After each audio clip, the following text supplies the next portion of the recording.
You know, they say a career as a public servant is a thankless job. It turns out Trump's border czar, Tom Homan, is learning that the hard way.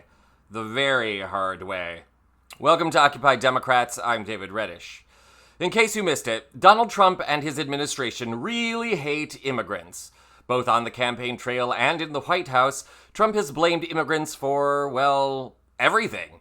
Everything from being murderers and rapists to taking American jobs, even, as Trump says, black jobs, read into that as you will, to pet abduction. Because as we all know, immigrants love to eat cats and dogs. We digress. To handle immigration policy in his second term, Trump appointed Tom Homan to the role of Executive Associate Director for Enforcement and Removal Operations. More colloquially, Homan is known as the border czar. Since taking office, Homan has spearheaded Trump's mass deportation of thousands of immigrants, and he has a real problem with Americans helping immigrants or even citizens know their rights in the United States.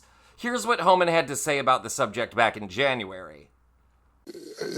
Sanctuary cities are making it very difficult to arrest the criminals. For instance, Chicago, very well educated. They've been educated how to defy ICE, how to hide from ICE. And I've seen many pamphlets from many NGOs. Here's how you escape ICE from arresting you. Here's what you need to do. They call it know your rights. I call it how to escape arrest. There's a warrant for your arrest, and they tell you how to hide from ICE. No, don't open your door. Don't answer questions. Okay, you can call it know your rights all you want. Yeah, there's nothing worse than citizens helping one another to know their legal rights under the Constitution. We can intimate from that clip that Homan isn't above deceit or coercion to get immigrants deported. I'd imagine he'd be a great dinner guest. Earlier this week, Homan landed himself in a firestorm over the case of Mahmoud Khalil, a student at Columbia University originally from Syria. Khalil is in the country legally on a green card. He did, like many other students, take part in protests against Israel's invasion of Gaza last year. That included setting up an encampment of permanent protests on the university campus. Following Trump's return to the Oval Office, the president signed an executive order which calls for the deportation of students with visas who have broken laws during any anti-Israeli protest since the beginning of the war. ICE agents arrested Khalil despite him having a green card and permanent status. Homan has said that he intends to have Khalil deported, even though Khalil has not been charged with any crime, raising all kinds of questions about the legality of such a move. Have a look. It directly contradicts the United States foreign policy. That's the Secretary of State. That's in charge under the Secretary of State. We consider a national security threat. When you're on campus and they say, and I hear freedom of speech, freedom of speech, freedom of speech. Can you stand in a movie theater and yell fire? Can you slander somebody verbally? Free speech has limitations, but when you go to a college campus, you incite protesting and locking down and taking over buildings and damaging property and handing out leaflets for Hamas, who is a terrorist organization. Coming to this country either on a visa or becoming a resident alien is a great privilege. But there are rules associated with that. You might be able to get away with that stuff in the last administration, but you won't under this administration. At present, Mahmoud Khalil's whereabouts are unknown, though he is being held prisoner somewhere in the country. Again, this is without being charged for any crime. Homan arrived in New York earlier today for a hearing between the U.S. government and Khalil's lawyers. Again, these lawyers have not had access to their actual client. Neither has Khalil's wife, who is actually pregnant at the time of this report. Check out the greeting that New York awarded Homan when he arrived.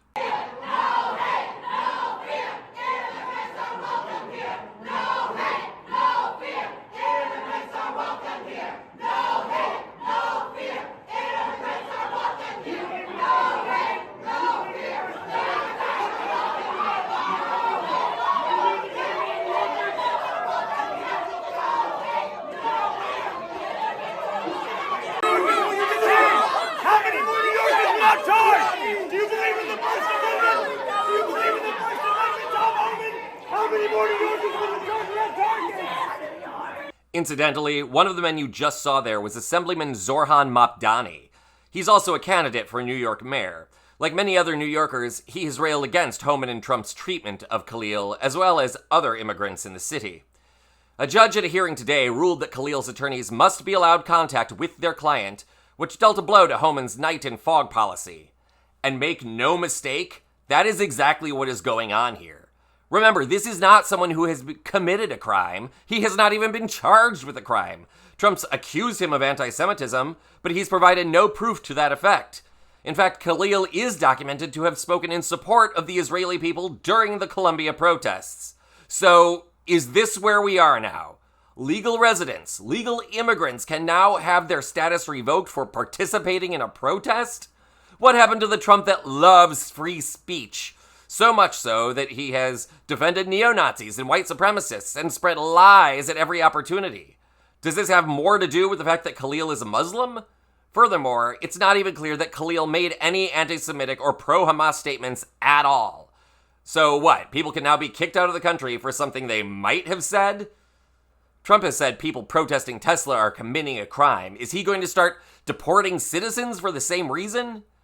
This is hypocrisy of the highest sort, the kind, unfortunately, that has become a daily phenomenon in the Trump era. It's just another double standard and another abuse of power, the likes of which have been rarely seen in this country. We'll keep you updated on the case of Mahmoud Khalil as it continues to develop, and we'll keep you posted on Tom Homan's latest brutality too. For now, let's all pray that the courts put an end to this witch hunting and abuse of power before it goes any further. This is Occupy Democrats.